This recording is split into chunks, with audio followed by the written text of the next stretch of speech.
Hello and welcome to my first attempt at trying a different kind of video.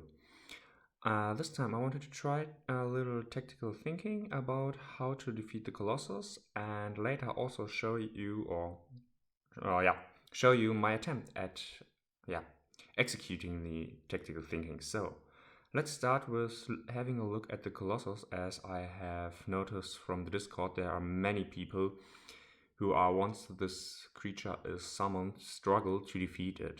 Basically, since the Colossus is only able to be summoned by the Vizier of Conjuration, hit the Vizier, and once she's down, the Colossus will also disappear. But if that is not possible, for example, you have an Empire of Soga faction and only melee models left, and the Vizier is on a flying carpet and therefore out of reach, how can you deal with the Colossus except playing the objective and getting some points? If you really have to destroy it, basically that is the prerequisite or the goal we are trying to solve today. Let's have a look at the creature's base stats at first. You notice it has a stamina of 3, so 3 activations in its active and reactive row. It has only a speed of 4, so therefore it is a bit on the slower side, with most models in my experience up to so far or up to date with an average speed of 5. Offense and defense is 14. It has an accuracy of 8, intelligence of 8, only an agility of 6, therefore also only an awareness of 6 inches. It has a toughness of 17, an armor of 10, 6 hit points, and a moral of 20. For its traits, which we will have a look in more detail later, is it has the Construct, Survival Scorching, Trample, Unstoppable, and Intimidating trait, and also the Taunt skill. For its weapons, it has Hack and Thrash, which has the Sweep 1, Knockdown, and Cleave effect, with a power equal to its toughness, so therefore 17, reach of 1 inch, and 2 strikes, so not its usual stamina of 3, only 2 strikes. It's a melee weapon and a natural with no quantity and no weight. Curiously, at the stat cards, the creatures also have an inventory of 2, but usually they can't get any upgrades. So, let's turn around. As you can see here, there's a lot of text explaining all its traits and skills. So, survival, it does not, the Colossus is not affected by the scorching environment. And the Construct trait is one of the most interesting of this model. First of all, it is immune to the Surprise, Stagger, Vampirism, and Mind Game and Burn trait. It cannot be affected by Charm or Toxic Environment. It cannot be Panic, Bleeding, Poison, Weakened, or Confused. Also, if a model would regain hit points if it deals a wound, it is not an effect against this model, unless it also has a spell or skill. It cannot regain HP from spells or skills without the Earth Elemental, and if it reaches 0 points, it is destroyed. One trait which is unique or curious is the Trample. When this model declares a run special move, it can move through any model of a smaller size, and since the Colossus, as we have seen previously, has the colossal side, fittingly, it has the largest size, so it is only stopped by other colossal creatures. And if it moves through or touches any other model silhouette in such a way that that model suffers a hit with the Knockdown trait and damage equal to the toughness of this model. So therefore it is a Knockdown trait and damage of a power of 17. So reactive model can avoid receiving hits with a successful dodge. So it cannot be parried. And speaking of cannot be parried, the Unstoppable trait. If the target of an attack action from this model with this trait is smaller, confrontation among these models do not occur for that attack action. A model's successful attack rolls do not block the others. So therefore, with this trait, there is no confrontation against any model that is smaller than the Colossus, which is basically currently everyone until the Northern Wind box, where I have to check if there's another Colossus model. I think there's at least one. Next, we have the Intimidating skill, which panic models within line of sight towards this model suffer -6. I think this is reworked with the Northern Wind, that the Intimidating has different levels, 1 to 3, and each one gives a cumulative stacking a -2 penalty. Also interesting in the Colossus, with its 3 activations, is the taunt skill, because it can be used during its movement step. All enemy models that have line of sight to a model using this skill, or within whose awareness this model enters, must perform an intelligence roll. On a failed, enemy models must declare a reaction against this model if possible. So, this can cause any model that can see or in whose awareness the Colossus gets to more or less waste activation points in their reactive roll, which also plays into the activation point system, and therefore with less activations remaining for the models to counter the rest of the party. So for example, the Academic Expeditioner, which we will see later. Next we have the Suite 1, which basically means that any model that on a successful attack roll, all models within this model's line of sight and weapon reach suffer hit. So basically everything in its front arc gets hit and knocked down. A model suffers a hit with this trait, comes Crouch. Crouch uses, as we know, the halves the armor and the movement, I think it is, but I will have to look it up. And finally, Cleave. It suffers an additional wound. Berserker can perform a toughness roll for each wound they would suffer. So, that's basically what we are dealing with.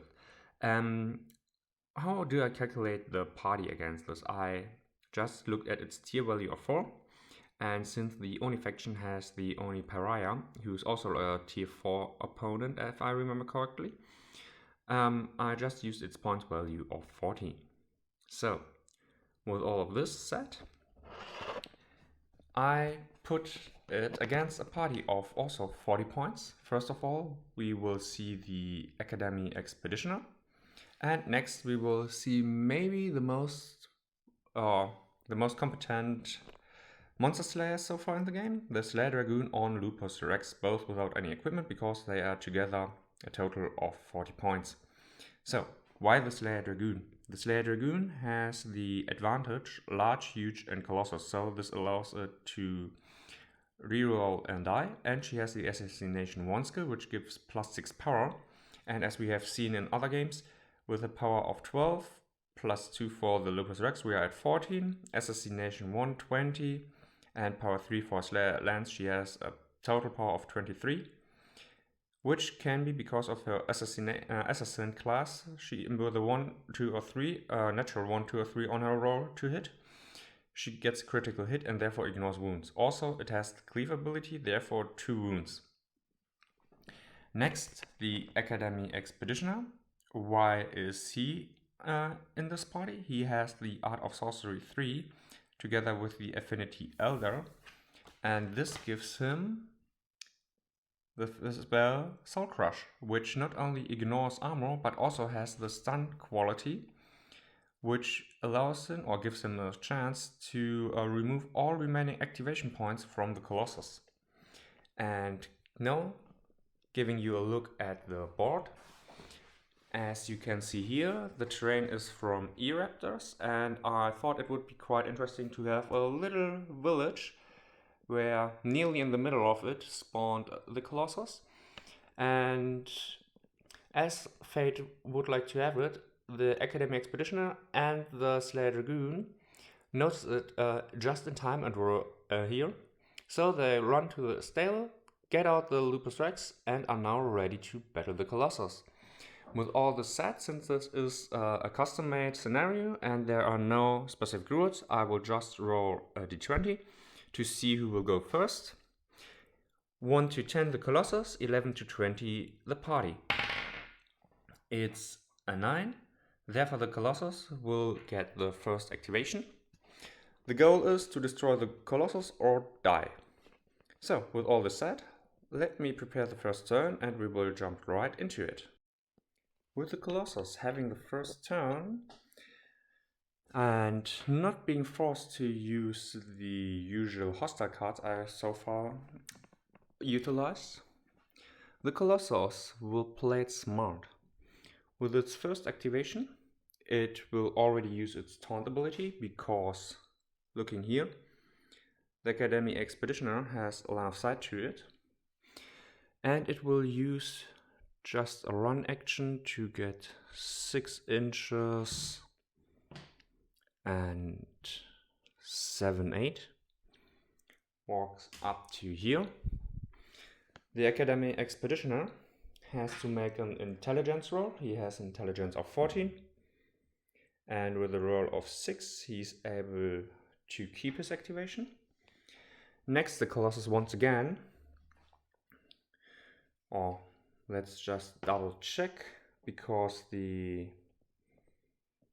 Lupus Rex has a total of 18 inches possibly.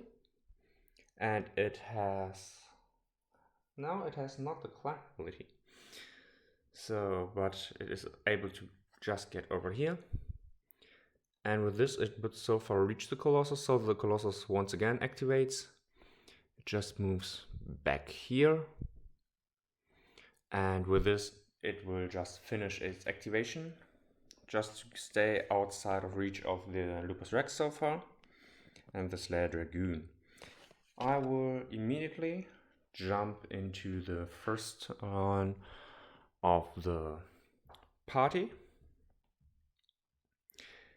And the party will start not with the Lupus Rex, but with the Academy Expeditioner. With his Soul Cross, he has a total reach of 16, I believe. Let me just double check it. Soul Cross, yeah, 16. So he will walk up to here, will most likely, I will guess, be outside of reach. Yeah, he will definitely be outside of reach. This is far more than 6 inches. And therefore he will use a run action to get back, or nearly back into reach. And then his second activation he will use to get another 5 inches up to the Colossus and see if he's within reach. Now he is with 15 inches, and he will use his Soul Crush spell, which the Colossus will try to dodge. So the white die is for the Academy Expeditioner. Once again, this is a dodge action, so therefore no confrontation. I just roll it to see. So with a 5, the Academy Expeditioner is able to cast a spell. With an 8 and the Colossus agility of 6, it is not enough for the Colossus to dodge. So now it suffers a strength 16 hit, which ignores any armor. So 14 or less. With a 19, there is no wound. And with this, the stun ability is not triggered, because the stun triggers only if the target suffers a wound from it. So, lucky for the Colossus, there was no damage done, and it is allowed to move 2 inches, which it will use to reposition a little bit over here. Now, the Lupus Rex, or the Slayer Dragoon, as seen previously, is unable to reach the Colossus, but nevertheless, she will use a run action to get as close as she can, getting up to here. And with her second activation, she will get within 2 inches of the Colossus. As I said, the idea is that she will attack the Colossus and try to avoid any hits. And in this instant, the Colossus will do the same, so using a dodge action, because the Slayer Dragoon is outside of its reach of 1 inch. Once again, black die for the Slayer white die, for the Slayer Dragoon, black die for the dodge of the Colossus. The Slayer Dragoon has an offense of 17, so 17 or less. First of all, it's a 3, therefore she will ignore the armor.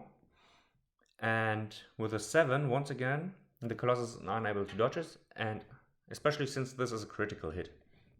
So, don't needing to reroll, and now the Slayer Dragoon has a total power of 23, so with a 19, she's able to wound the Colossus, and the Colossus gets not only 1, but 2 wounds of its 6 hit points in total.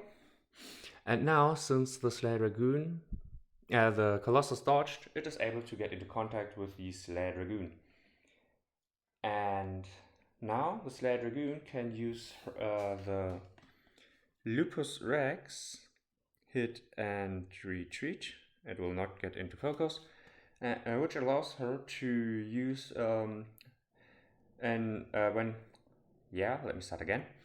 When doing its movement step, the model may cancel the engage state without any roll required. This is not the case, but the second half, if it declares an attack in its activation, sorry that is not in focus, it may perform work during the resolution step. And this will use the Slayer Dragoon to get the heck away from the Colossus. So here we are having 6 inches and another 3, so careful. Here we are. This is the problem when you have only one hand to do all the movement and measuring. So here we are. Now, the Colossus, wounded, has to decide which run it will focus on. And since the Academy Expeditioner has only a reach of 16 inches, and the Slayer Dragoon of 18, and the Slayer Dragoon has, as we have seen, a really huge potential to harm the Colossus. The Colossus will spend its first activation not using, yes, it will use a taunt ability, but because it expects the Academic Expeditioner to activate one way or another, to use a run action to first of all get closer to the Slayer Dragoon, and also will use a taunt, as I said, use a taunt ability. So, or will it use a run? It will use a dodge action to only get up to 6 inches, but be able to possibly avoid any damage. Now, it will run. It will run up close and personal.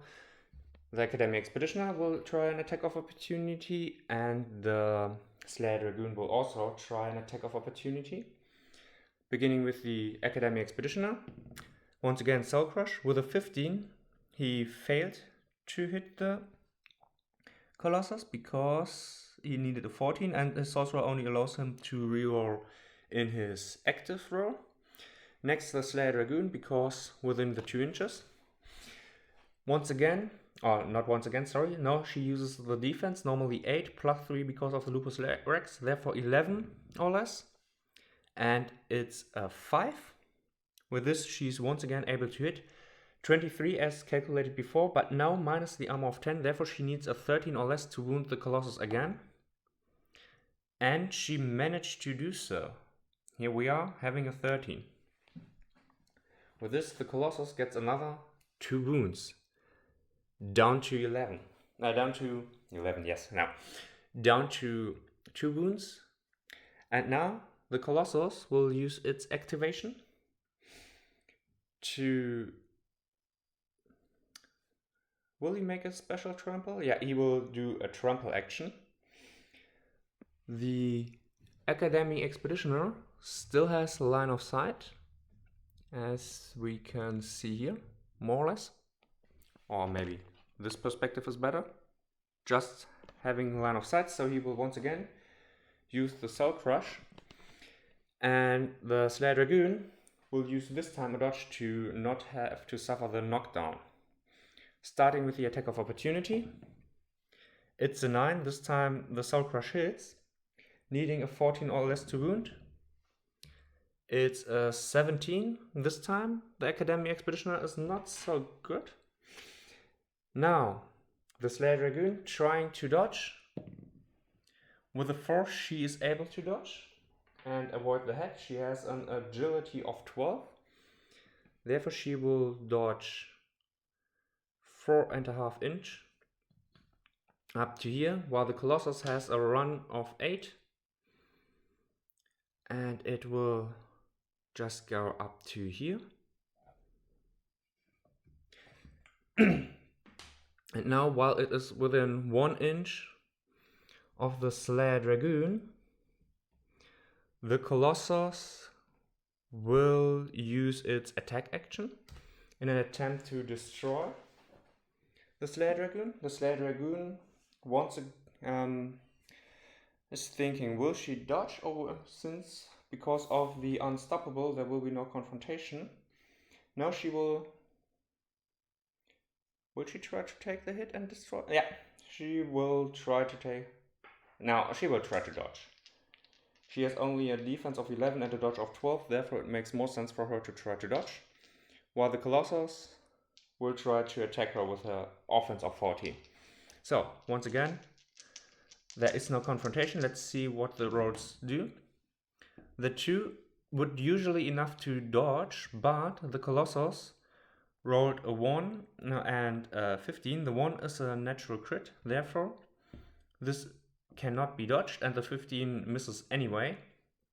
So even when this was not a confrontation, once because there was a dodge action, and second because this is used with the unstoppable trait, the Colossus was able to hit the Slayer Dragoon in its final activation.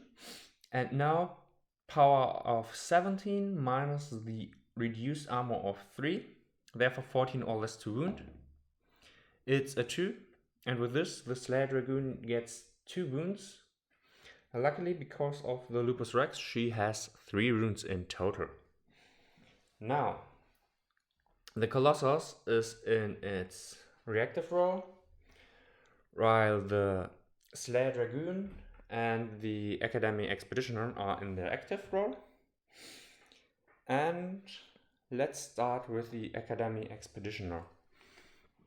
He will be not able to get into line of sight, therefore 6, 7, 8, 9, 10. He will just go up to here to get clear line of sight at the Colossus, and the Colossus will try to dodge the incoming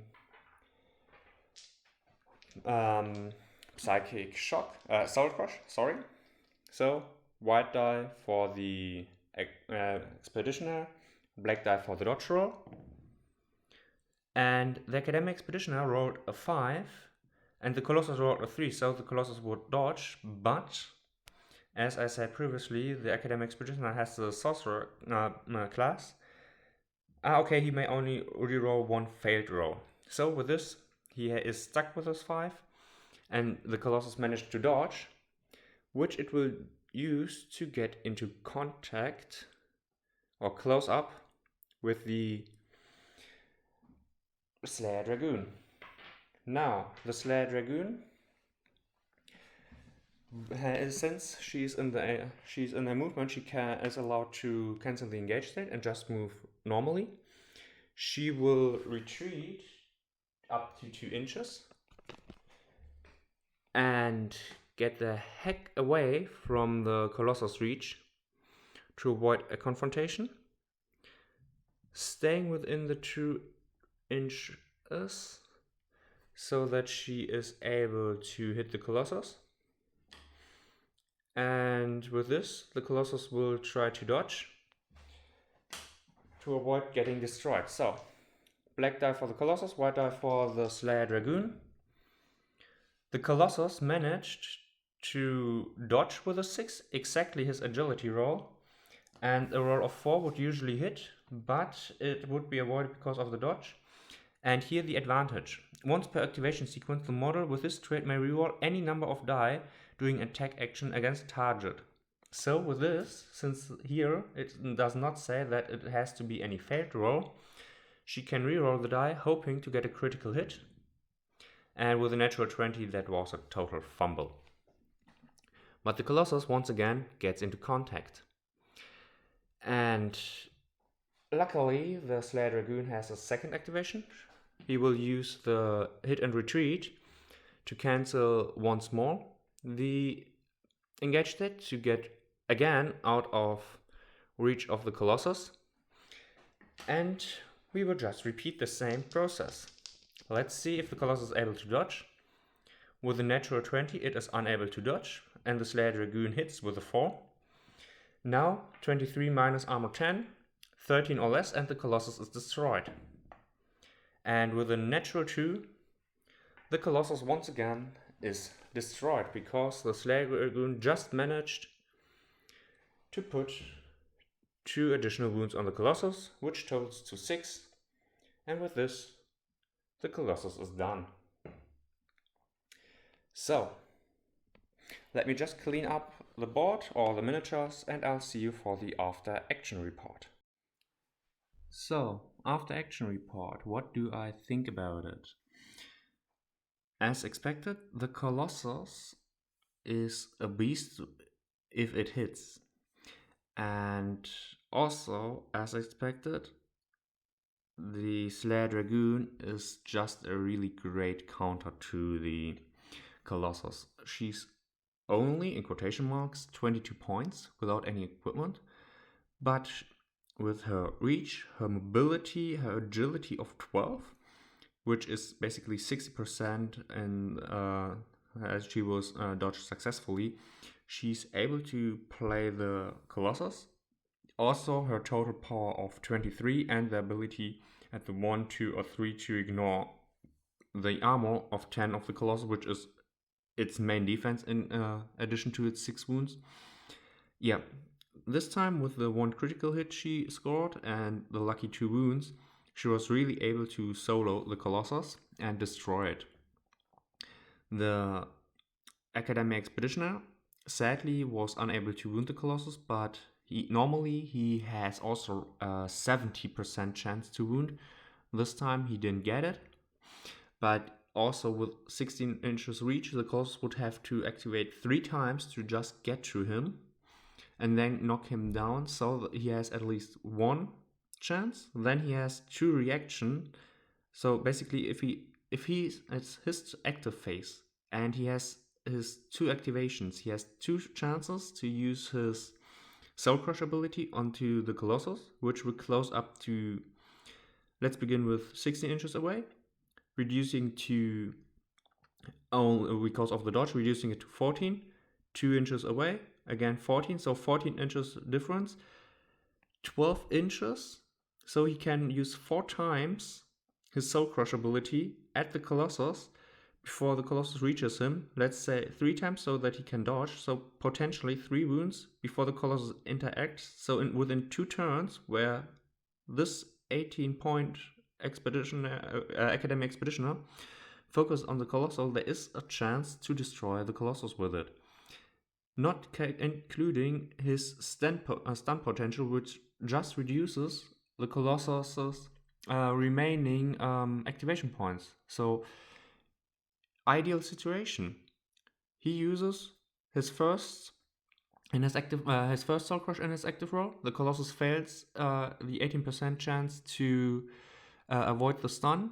He gets the second one for free. The Colossus stays 16 inches away. The Colossus activates first time in his reactive role. Once again, Soul Crush.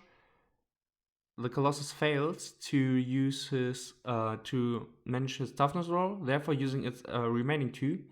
Then again, another 2 in his active role, and then the final one in its reactive. So basically, with the Soul Crush and the stun, there's a 15% chance to shut down the Colossus in its active turn.